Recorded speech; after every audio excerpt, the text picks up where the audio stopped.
आज एक शक्ति है इस देश के अंदर, भारतीय जनता पार्टी। उनके पुरखे हैं आरएसएस के लोग। अगर आप पूछिए उनका इतिहास क्या है, तो आरएसएस और भारतीय जनता पार्टी के अगर लोगों से आप पूछिए, बताओ अपने 5 पुरखों का नाम जिन्होंने इस देश के लिए अपनी शहादत दी है, तो भारतीय जनता पार्टी वाले नहीं बता पाएंगे। लेकिन अगर आप उनसे पूछो कि बताओ आप ऐसे लोगों का नाम जो आजादी के आंदोलन में अंग्रेजों की दलाली करते थे, तो हजारों लोगों का नाम भाजपाई बता सकते हैं जो आरएसएस से जुड़े हुए थे, जो हिंदू महासभा से जुड़े हुए। तो एक तरफ वो लोग थे जिन्होंने आजादी के आंदोलन को कुचलने का काम किया। 1942 में जब अंग्रेजों को भगाने का आंदोलन चल रहा था, राष्ट्रपिता महात्मा गांधी के नेतृत्व में अंग्रेजों भारत छोड़ो का आंदोलन चल रहा था, करो या मरो का आंदोलन चल रहा था।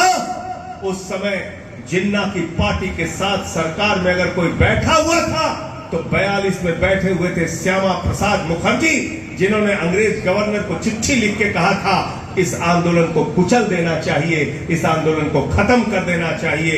एक तरफ वो लोग हैं जिन्होंने देश के साथ गद्दारी की है, और एक तरफ अन्ना हजारे के आंदोलन के कोख से निकली हुई आम आदमी पार्टी है, जो इस देश के आम आदमी के लिए काम कर रही है, केजरीवाल के सिपाही बनकर काम कर रही है। हम आंदोलन की भट्टी में तब के निकले, हम कोई राजनीति करने नहीं आए थे। लेकिन जब 2011 में भ्रष्टाचार के खिलाफ अरविंद केजरीवाल ने एक आंदोलन की बुनावट की, अन्ना आंदोलन की बुनावट की, उस आंदोलन में मजदूर भी शामिल हुआ, किसान भी शामिल हुआ, माताएं बहनें भी शामिल हुई, और मुझे तो याद है छोटे छोटे बच्चे हाथ में तिरंगा लेके सड़कों पर निकले थे, और उन्होंने कहा था भ्रष्टाचार भगाना है और जन लोकपाल बिल लाना है। ये नारे के साथ हम लोग आंदोलन में आए। और साथियों और दोस्तों, उस आंदोलन को मजाक बनाने का काम कांग्रेस पार्टी और भारतीय जनता पार्टी ने किया। कहते थे अरे जन लोकपाल बनाना है, लोकपाल बिल पास कराना है तो विधानसभा में आओ, लोकपाल पास कराना है तो संसद में आओ, लोकपाल पास कराना है, कानून बनाना है तो राजनीति में आओ। उनकी इस चुनौती को स्वीकार करने का काम 5 फुट 6 इंच के उस इंसान अरविंद केजरीवाल ने कहा। उन्होंने कहा हाँ हम राजनीति में आए। 2013 में हमारे ऊपर लोग हंसते थे, कहते थे टोपी वाले इनकी तो जमानत जब्त हो जाएगी। एक नेता इस समय दुनिया में नहीं है, उन्होंने कहा था 6% वोट आ गया तो राजनीति से संन्यास ले लूंगा। पहले चुनाव में 2013 के अंदर आम आदमी पार्टी की 28 सीटें आई, और दिल्ली में आम आदमी पार्टी का परचम लहराया हमारी 49 दिन की सरकार में। और 49 दिन की सरकार में ऐसे कारनामे, इतने अच्छे काम। जब दोबारा 2015 में हम चुनाव लड़ रहे थे, 2014 का चुनाव हार चुके थे, प्रधानमंत्री जी आए, अहंकार से लबरेज थे। 14 में झारखंड जीते थे, महाराष्ट्र जीते थे, हरियाणा जीते थे। दिल्ली के रामलीला के मैदान में पहुंचे तो कहने लगे ये केजरीवाल तो नक्सलवादी है, इसको जंगल में भेज देना चाहिए। मैंने कहा मोदी जी, ये लोकतंत्र है, जमहूरियत है, डेमोक्रेसी है, यहां जनता मालिक होती है। जनता जिसको चाहती है वो विधानसभा में जाता है, जनता जिसको चाहती है वो जंगल में जाता है। दिल्ली की जनता ने 67 विधायकों के साथ केजरीवाल को विधानसभा में भेजा, और 3 विधायकों के साथ भारतीय जनता पार्टी को जंगल में भेजने का। 2017 में पंजाब में लड़ने गए, पहले चुनाव में मुख्य विपक्षी पार्टी हम लोग बने। 22 सीटें आम आदमी पार्टी की पंजाब के अंदर आई, और उसके बाद 2020 का चुनाव हो रहा था, फिर से भाजपा उसी हथकंडे को अपनाने लगे। नफरत नफरत नफरत, हिंदू मुसलमान, हिंदू मुसलमान। लेकिन दिल्ली की जनता ने उस नफरत की राजनीति को फिर हराया, तीसरी बार हराया और 62 सीटें देके आम आदमी पार्टी की सरकार बनाने का काम किया। 2022 का चुनाव हो रहा था, पंजाब के चुनाव में हम लोग लड़ रहे थे, कांग्रेस बीजेपी अकाली दल के लोग हमारा मजाक उड़ा रहे थे, कह रहे थे पिछली बार 20 आई है, इस बार 0 आएगी। लेकिन केजरीवाल और भगवंत मान के नेतृत्व में 300 यूनिट बिजली फ्री के नारे के साथ बेरोजगारी भत्ता और माताओं बहनों को भत्ता देने के नाम पर, मोहल्ला क्लिनिक और स्कूल बनाने के नाम पर हम चुनाव लड़े और वहां नफरत की राजनीति को न सिर्फ हराया, जमानतें जब्त की। आम आदमी पार्टी की 92 सीटें आई और भारतीय जनता पार्टी की 2 सीट आई, 2 सीट।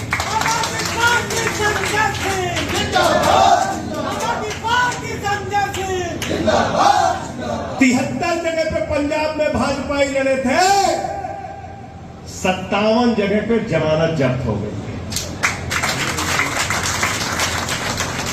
उत्तर प्रदेश में हम चुनाव लड़े, मैंने जैसे कहा जाति और धर्म के नाम पर यहां की राजनीति जकड़ी है। 2022 में हमें लोगों ने वोट नहीं दिया, कार्यकर्ता निराश हुए, उदासी आई मन में, लगा कि हमारी सारी सीटों पे जमानत जब्त हो गई, हम क्या करें। लेकिन चुनाव के बाद भी मैंने कार्यकर्ताओं से कहा था, उत्तर प्रदेश के एक साथी से कहा था, साथियों और दोस्तों, निराश होने की जरूरत नहीं है। जो जनादेश उत्तर प्रदेश की जनता ने दिया है उसको स्वीकार करो, जनता के बीच में काम करो, जनता तुमको परिणाम देगी।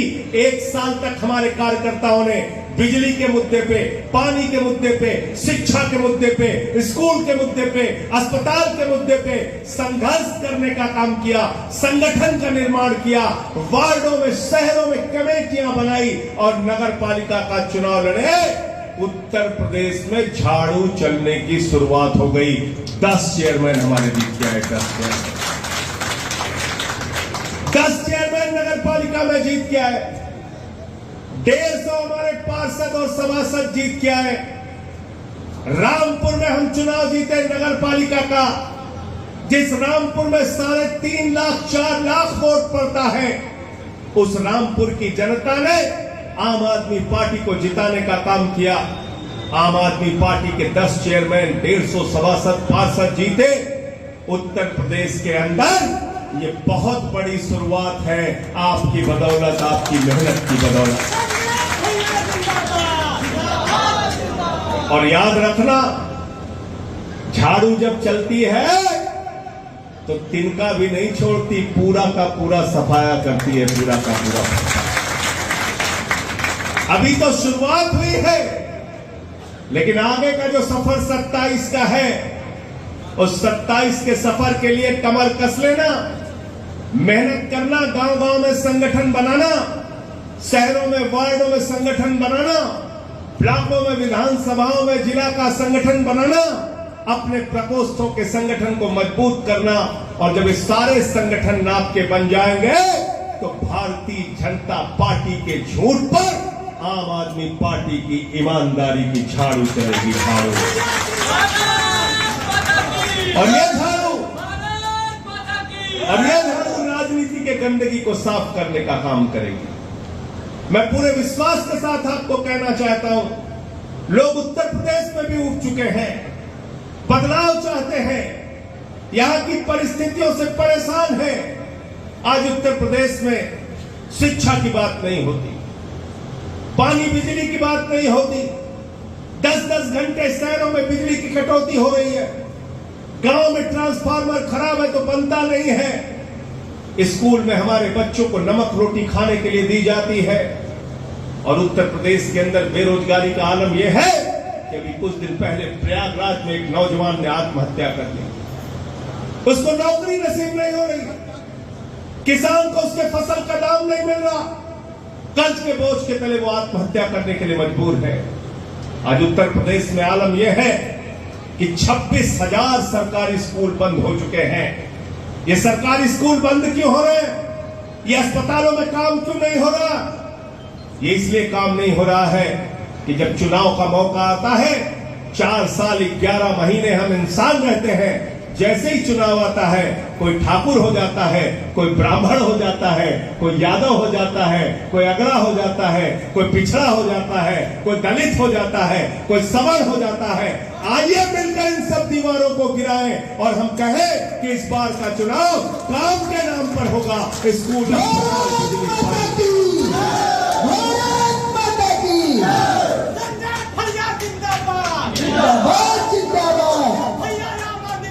हमने नगर पालिका के चुनाव में भी कोई जाति धर्म की राजनीति नहीं की। और इस राजनीति का फायदा क्या है, जरा हमको बताओ। दुनिया का एक मुल्क हमको बताओ जिसने उन्माद की राजनीति से तरक्की की हो। दुनिया का एक मुल्क बताओ जिसने हिंसा की राजनीति पे तरक्की की हो। दुनिया का एक मुल्क हमको बताओ जिसने दंगे और बवाल के नाम पर राजनीति को आगे बढ़ाया हो, देश को आगे बढ़ाया हो। दुनिया का एक मुल्क हमको बताओ जिसने आतंकवाद के नाम पर तरक्की की हो। अगर याद करना है तो जर्मनी को याद कर लेना। हिटलर ने बर्बाद किया जर्मनी को। बगल में पाकिस्तान है, आतंकवाद को बढ़ावा दिया, बर्बाद हो गया पाकिस्तान। अफगानिस्तान ने आतंकवाद को बढ़ावा दिया, बर्बाद हो गया अफगानिस्तान। सीरिया, कितने देश का नाम गिनाऊं। इसलिए हिंदुस्तान में हम इस नफरत को पनपने नहीं देंगे। इस नफरत को कुचलने का काम भाईचारे से, हिंदू मुस्लिम की एकता के नाम से हमें करना है। संजय भैया संघर्ष करो, संजय भैया संघर्ष करो। समाज में गैर बराबरी को हमें निपटाना है, गैर बराबरी को खत्म करना है। ये गैर बराबरी का, ये छुआछूत का, ये भेदभाव का समाज कब तक रहेगा?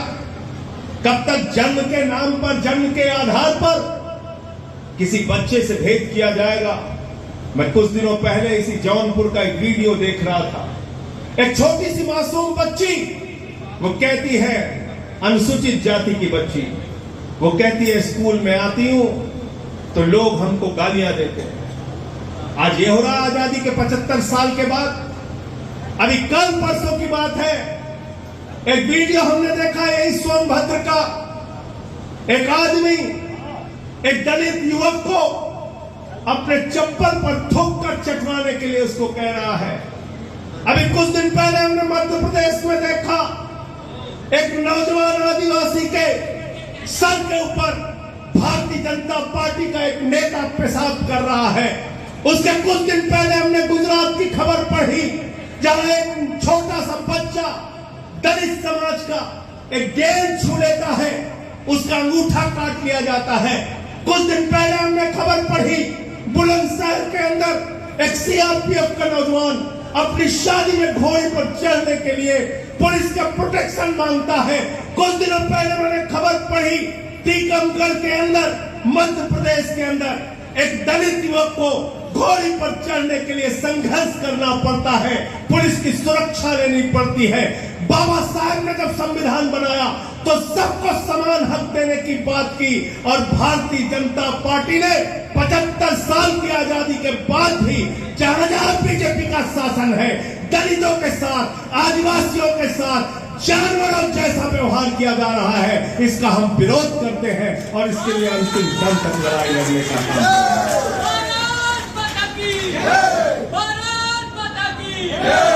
तुम यूसीसी की बात कर रहे हो, कहते हो देश में समान नागरिक कानून होना चाहिए। अरे समान नागरिक कानून की बात तब करना मोदी जी जब गुजरात में बच्चे का अंगूठा काटना बंद हो जाए। समान नागरिक कानून की बात तब करना शिवराज सिंह जब तुम्हारे प्रदेश में शमशान में दलित को अपना अंतिम संस्कार करने की इजाजत दी जाए और एक नौजवान को घोड़ी पर चढ़ने की इजाजत दी जाए। भाजपा ने तब समान नागरिक कानून की बात करना जब एक आदिवासी युवक पर पेशाब करने की हिम्मत कोई न करे और उसका मन, उसका हृदय कांप जाए जब वो ऐसा सोचे। समान नागरिक कानून की बात तब करना जब सोनभद्र में शर्मनाक घटना, जानवरों की तरह एक इंसान, उसके साथ व्यवहार किया जा रहा है, चप्पल पे थूक के चटवाया जा रहा है। ये सब घटनाएं जिस दिन बंद हो जाए तब समान नागरिक कानून की बात करना। ये समान नागरिक कानून हिंदुस्तान के आदिवासियों का हक छीनने की कोशिश है। ये समान नागरिक कानून हिंदुस्तान के सिखों का हक छीनने की कोशिश है। ये समान नागरिक कानून के नाम पर नॉर्थ ईस्ट स्टेट के 371 के तहत मिले हुए अधिकारों को छीनने की कोशिश है। अगर वास्तव में इस देश के अंदर समान नागरिक कानून बनाना चाहते हो मोदी जी, तो 9 साल तक तुम्हारी सरकार भांग खा के क्यों सो रही थी, इसका जवाब दो। क्यों नहीं याद आया समान नागरिकता का कानून तुम्हें 9 साल तक? और क्यों नहीं तुमने बातचीत की सभी समुदायों से, सभी धर्म के लोगों से, सभी जाति के लोगों से? तुमको इन कामों से मतलब नहीं है। भारतीय जनता पार्टी को शिक्षा से मतलब नहीं, भारतीय जनता पार्टी को बिजली से मतलब नहीं, भारतीय जनता पार्टी को पानी से मतलब नहीं, भारतीय जनता पार्टी को रोजगार से मतलब नहीं, भारतीय जनता पार्टी को किसान के फसल के दाम से मतलब नहीं, भारतीय जनता पार्टी को काला धन लाने से मतलब नहीं, भारतीय जनता पार्टी को आपकी जिंदगी में खुशहाली लाने से मतलब नहीं। भारतीय जनता पार्टी को एक ही चीज से मतलब है साथियों, झगड़ा, झगड़ा और झगड़ा। हिंदू का मुसलमान से झगड़ा कराओ, हिंदू का सिख से झगड़ा कराओ, हिंदू का ईसाई से झगड़ा कराओ, हिंदू का हिंदू से झगड़ा कराओ, जात का गैर जात से झगड़ा कराओ, मराठा का गैर मराठा से झगड़ा कराओ, और पुलिस का किसान का झगड़ा कराओ, पहलवान का जवान का झगड़ा कराओ। पूरे देश में झगड़ा कराने वाली पार्टी का नाम है भारतीय झगड़ा पार्टी, ये भारतीय जनता पार्टी नहीं। भारत माता की, भारत माता की। तो झगड़ा कराना है तो बीजेपी वालों को लाओ, और अपने बच्चों के लिए स्कूल बनवाना है तो कौन सी पार्टी चाहिए? कौन सी पार्टी चाहिए? जोर से बोलिए। नौजवानों के लिए रोजगार चाहिए तो कौन सी पार्टी चाहिए? किसान को उसके फसल का दाम चाहिए तो कौन सी पार्टी चाहिए? महिलाओं के लिए सुरक्षा चाहिए तो कौन सी पार्टी चाहिए? आम आदमी पार्टी। उत्तर प्रदेश में बाबा के राज में हाथरस कांड हुआ, मैं वहां गया था तो मेरे ऊपर हमला हुआ। उत्तर प्रदेश में ललितपुर के अंदर एक थाने में थानेदार ने एक महिला के साथ बलात्कार किया। उत्तर प्रदेश में जालौन में एक बेटी को सरेआम गोलियों से भून के मार दिया गया। उत्तर प्रदेश में आज महिलाएं सुरक्षित नहीं हैं, लेकिन चुनाव के मौके पर जब अमित शाह जी आते हैं तो कहते हैं कानून व्यवस्था बाबा जी ने इतनी अच्छी कर दी कि 16 साल की लड़की गहना लाद कर सड़क पर स्कूटी से घूम सकती है। मैंने कहा अमित शाह जी, यहाँ की महिलाओं और बेटियों की बात तो छोड़ो, अगर तुम भी गहना लाद के रात में 12 बजे निकल जाओगे तो क्या होगा तुम्हारे साथ पता नहीं चलेगा। निकल जाओ 12 बजे, अमित शाह से बोलो निकल जाए सड़क पे, पता चल जाएगा रात में 12 बजे गहना लाद के अगर बगैर सुरक्षा के चले जाए तो। इसलिए खोखली बात है, बड़ी बड़ी बात है। चुनाव आएगा तो स्कूल की बात नहीं करते, चुनाव आएगा तो अस्पताल की बात नहीं करते, चुनाव आएगा तो नौकरी देने की बात नहीं करते। प्रधानमंत्री जी चुनाव के प्रचार में आते हैं, भारतीय जनता पार्टी वाले चुनाव के प्रचार में आते हैं तो कहते हैं प्रधानमंत्री जी कि भाइयों और बहनों, अगर गांव गांव में कब्रिस्तान है तो शमशान होना चाहिए कि नहीं होना चाहिए? बताइए आप। केजरीवाल जाते हैं चुनाव प्रचार में तो कहते हैं गांव गांव में बिजली होनी चाहिए कि नहीं होनी चाहिए, स्कूल होना चाहिए कि नहीं होना चाहिए, अस्पताल होना चाहिए कि नहीं होना चाहिए। मोदी जी चुनाव प्रचार में जाते हैं तो कहते हैं भाइयों और बहनों, गांव गांव में शमशान होना चाहिए कि नहीं होना चाहिए? बताओ, शमशान चाहिए क्या आपको? शमशान चाहिए क्या? हमें शमशान नहीं चाहिए, हमें अपने बच्चों के चेहरे पर खुशहाली चाहिए। ये सब शमशान और कब्रिस्तान की राजनीति में तुम बहुत फंसा चुके मोदी जी, तुमको कोई काम नहीं करना इस देश के लिए। और भाजपाइयों का तो एक ही नारा है, परसों कविता पढ़ी गई कौन सी, उठो लाल अब पार्टी तोड़ो, उठो लाल अब। एक ही काम है मोदी जी। 4 दिन पहले भोपाल में कहते हैं एनसीपी वालों ने 70 70,000 करोड़ का घोटाला किया है, सिंचाई घोटाला किया है, खनन घोटाला किया है, कोऑपरेटिव बैंक का घोटाला किया है। मोदी ने घोटाला पकड़ लिया है। 4 दिन के बाद हम देख रहे हैं वही अजीत पवार उप मुख्यमंत्री की शपथ ले रहे हैं, वही हसन मुशर्रफ मंत्री की शपथ ले रहे हैं, शर्म करो। वही छगन भुजबल जो जेल की हवा खा चुका है वो मंत्री की शपथ ले रहा है। तो मैंने कहा पिछले 8 साल में किसी वॉशिंग पाउडर की बिक्री हुई हो ना हुई हो, एक वॉशिंग पाउडर पूरे हिंदुस्तान में मशहूर हो गया, मोदी वॉशिंग पाउडर। और उस मोदी वॉशिंग पाउडर का नारा क्या है? घड़ी डिटर्जेंट वालों का नारा चुरा लिया। उसका नारा है सारे दाग और पाप चुटकियों में धुले, पहले इस्तेमाल करें फिर विश्वास करें, मोदी वॉशिंग पाउडर। और कितना बढ़िया काम करता है ये मोदी वॉशिंग पाउडर। हेमंत विश्व शर्मा पे आसाम में हजारों करोड़ का घोटाला लगा, उसको वहां मुख्यमंत्री बना दिया। बंगाल में शुभेंदु अधिकारी पर शारदा नारदा स्कैम का आरोप लगा, उसको बंगाल की विधानसभा में लीडर ऑफ अपोजिशन बना दिया। मुकुल राय पर बंगाल में शारदा नारदा स्कैम का आरोप लगा, उसको अपनी पार्टी का राष्ट्रीय उपाध्यक्ष बना दिया। शिवराज सिंह पर व्यापम का घोटाला लगा, ईडी सीबीआई की जांच इन सारे नेताओं पे चली, उनको मध्य प्रदेश का मुख्यमंत्री बना दिया। येदियुरप्पा पे माइनिंग घोटाले का आरोप लगा, सीबीआई ईडी की जांच चली, उनको कर्नाटक का मुख्यमंत्री बना दिया। रेड्डी ब्रदर्स पर माइनिंग घोटाले का आरोप लगा, उनको अपनी पार्टी में लाकर उनको मंत्री बनाने का काम किया।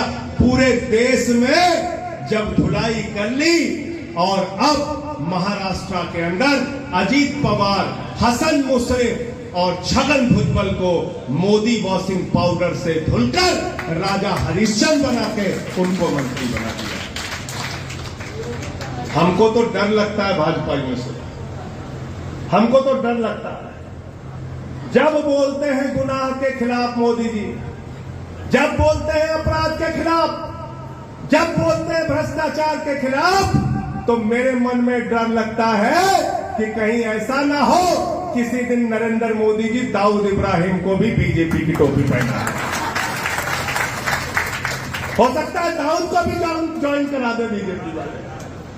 करा सकते हैं कि नहीं करा सकते? अभी एक दिन भ्रष्टाचार पे भाजपाई बोल रहे थे, तो मैंने कहा भाजपाइयों अब भ्रष्टाचार पे मत बोला करो। जिस छगन भुजबल की मुर्दाबाद लगा रहे थे उसको माला पहना रहे हो, जिस अजीत पवार की मुर्दाबाद लगा रहे थे उसको माला पहनवा रहे हो। तो अब मत बोला करो भ्रष्टाचार के खिलाफ। भ्रष्टाचार के खिलाफ भाजपाई बोलते हैं तो ऐसा लगता है ओसामा बिन लादेन अहिंसा पे उपदेश दे रहा है, अहिंसा पे उपदेश दे रहा है। ओसामा बिन लादेन अहिंसा पे भाषण दे रहा है। ये सबसे बेईमान पार्टी है भारतीय जनता पार्टी। हिंदुस्तान ही नहीं पूरी दुनिया की सबसे महाभ्रष्ट पार्टी है, पूरे देश में भ्रष्टाचार करते हैं। इस बात को गांव-गांव में पहुंचाने का काम कीजिए। जितनी बात और जितना उदाहरण मैंने दिया है लोगों तक पहुंचाइए और मोदी की सच्चाई बताने का काम कीजिए। तैयार है इसके लिए? तैयार है? और क्या करते हैं? कहते हैं भारत माता की जय। तो मैंने तो एक दिन भाजपाइयों से कहा, मैंने कहा भाजपाइयों जब तुम जोर से लगाते हो भारत माता की जय तो मैं डर जाता हूं कहीं रेल बिकने वाली है। ये है इनका राष्ट्रवाद। कहते भारत माता की जय, हम भारत की रेल बेचेंगे, भारत माता की जय, हम भारत की सेल बेचेंगे, भारत माता की जय, हम कोल इंडिया बेचेंगे, बीपीसीएल बेचेंगे, एलआईसी बेचेंगे, बैंक बेचेंगे, सड़क बेचेंगे, स्टील बेचेंगे, सीमेंट बेचेंगे, पूरा हिंदुस्तान बेचेंगे। 6.5 लाख करोड़ की संपत्ति बेचने का काम मोदी सरकार ने किया।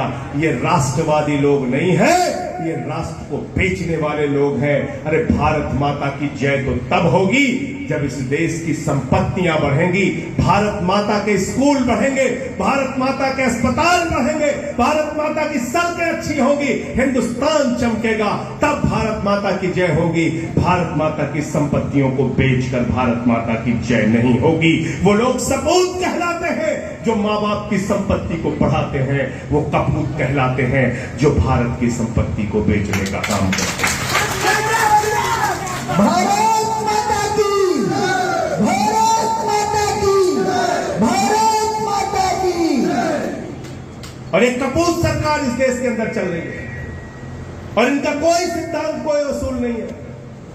आपसे कहते हैं मुसलमानों से लड़ो, मुसलमानों से लड़ो, हिंदू मुसलमान करते रहो, हम तुम्हारा जेब काटते रहेंगे, महंगाई बढ़ा दी, कोई सवाल नहीं करता। क्यों? क्योंकि आपको हिंदू मुसलमान पर उलझा रखा है। लेकिन इनका कोई उसूल, कोई सिद्धांत नहीं है। राम मंदिर में चंदा चोरी करनी हो तो सुल्तान अंसारी इनका भाई हो जाता है। क्यों भाई राजेश यादव? राम मंदिर की चंदा चोरी के लिए कौन है इनका भाई? सुल्तान अंसारी। किसके साथ मिलकर भाजपाइयों ने चोरी की राम मंदिर के चंदे में? सुल्तान अंसारी के साथ। अडानी को बांग्लादेश में बिजली देने के लिए झारखंड की धरती पर बिजली का प्रोजेक्ट लगाया गया। कोयला हमारा, जमीन हमारी, हमारे देश में बिजली का उत्पादन हो रहा है, लेकिन नरेंद्र मोदी जी हिंदुस्तान की बिजली बांग्लादेश को देने का काम करते हैं। भाजपा ही कहते हैं गांव गांव में बांग्लादेशियों को भगाना है, बांग्लादेशियों को भगाना है। अरे अपने चाचा से तो पूछ लो, वो तो अडानी के जरिए बांग्लादेशियों को बिजली दे रहे हैं, तुम कह रहे हो भगाना है। भाजपा ही कहते हैं बांग्लादेशियों को भगाना है, मोदी जी कहते हैं बांग्लादेशियों को बिजली से चमकाना है। सुना था कि नहीं आपने? सवाजीत जी, आजादी के 50 साल हुए, बांग्लादेश की आजादी के 50 साल हुए, तो हिंदुस्तान के किसी नेता को नहीं बुलाया गया। किसको बुलाया गया? किसको बुलाया गया? किसको बुलाया गया? बांग्लादेश की आजादी का जब 50 साल हुआ तो किसको बुलाया गया? जोर से बोलिए। चाचा नरेंद्र मोदी बुलाए गए। तो बांग्लादेश में जब मोदी जी गए तो वहां पर कहने लगे, मैं बांग्लादेश की आजादी का योद्धा हूं। जब आपकी लड़ाई चल रही थी तो हमने भी आजादी में हिस्सा लिया।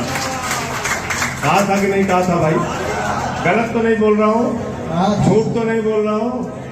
तो जो प्रधानमंत्री बांग्लादेश को आजादी दिलाने के लिए लड़ा है, उसके लोग कहते हैं बांग्लादेशी घुसपैठियों को भगाना। ये दोहरा चरित्र है बीजेपी का। कहते हैं पाकिस्तान से डरो, पाकिस्तान से डरो। अरे भाजपाइयों, 94 साल तक हाफ पैंट पहन के घूम रहे थे, तुम डरो, हमें डर नहीं लगता भैया। हम पाकिस्तान से नहीं डरते, तुमको डरना है तो अपना घर बंद कर करके रहो। हम पाकिस्तान से डरने वाले लोग नहीं हैं। हमसे कहते हैं पाकिस्तान से लड़ो और वहां जाके नवाज शरीफ को खूब जोर से पकड़ के गले लगाते हैं, बर्थडे का केक काटते। ये है इनका दोहरा चरित्र, ये है इनका दोहरा चरित्र। इसलिए मैं आपसे हाथ जोड़कर कहना चाहता हूं, इनके नकली नारों में मत फंसो। इनके नकली नारों से कुछ हासिल होने वाला नहीं है। और किस हिंदू धर्म की बात करते हैं ये लोग? हिंदू धर्म कहता है वसुदेव कुटुंबकम, पूरा विश्व हमारा परिवार है।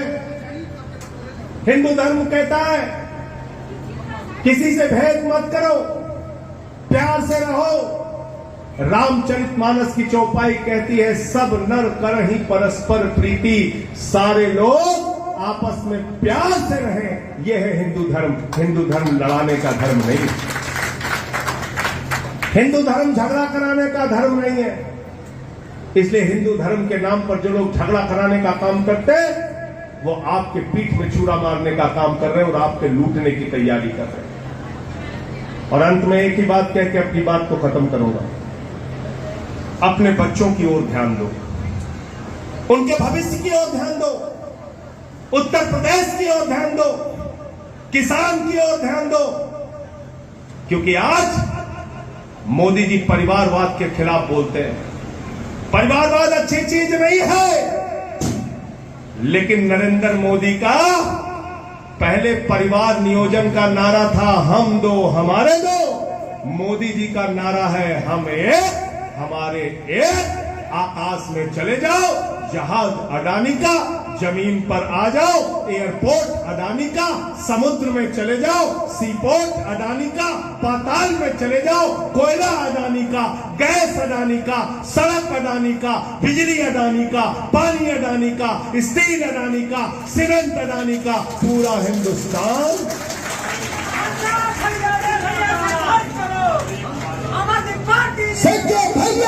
तो मोदी जी का क्या नारा है? मोदी जी का नारा क्या है? हम एक हमारे एक। भाई कौन? अडानी। छोटा भाई कौन? अडानी। मझला भाई कौन? अडानी। चाचा का लड़का कौन? अडानी। चाची की लड़की कौन? अडानी। मौसी का लड़का कौन? अडानी। मौसा का लड़का कौन? अडानी। फुफ्फा का लड़का कौन? अडानी। फुफ्फी का लड़का कौन? अडानी। तो मोदी जी का सब कुछ क्या है? हम एक हमारे एक। पूरा हिंदुस्तान उसी आदमी को दे दिया। 2.5 लाख करोड़ का कर्जा दिया उसको, 2.5 लाख करोड़ रुपए का कर्जा। चंद पूंजीपतियों का 11 लाख करोड़ रुपए माफ करने का काम नरेंद्र मोदी की सरकार ने किया।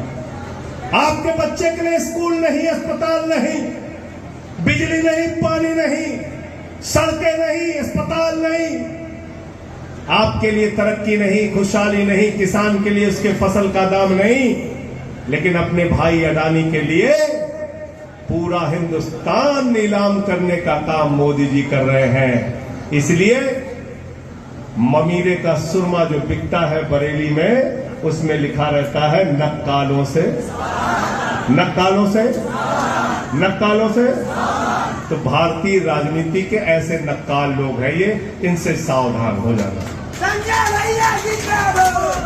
ये बहुरूपिया लोग हैं, कई तरह का रंग बदल के आपको लूटने के लिए आते हैं। इनसे होशियार हो जाइए और आपको सिर्फ और सिर्फ एक ही काम करना है कि अपनी एकता को, अपने भाईचारे को बनाकर इस देश को, इस उत्तर प्रदेश को आगे ले जाना है। अपने कार्यक्रम को दिल्ली और पंजाब में जो आपकी सरकार ने काम किया है उसको सबको पहुंचाइए और उसी नाम पर जनता से उनका वोट लीजिए, उनका समर्थन लीजिए, उनका प्यार लीजिए। बहुत बहुत शुक्रिया, बहुत बहुत धन्यवाद। इंकलाब, जिंदाबाद, इंकलाब, जिंदाबाद, आम आदमी जिंदाबाद।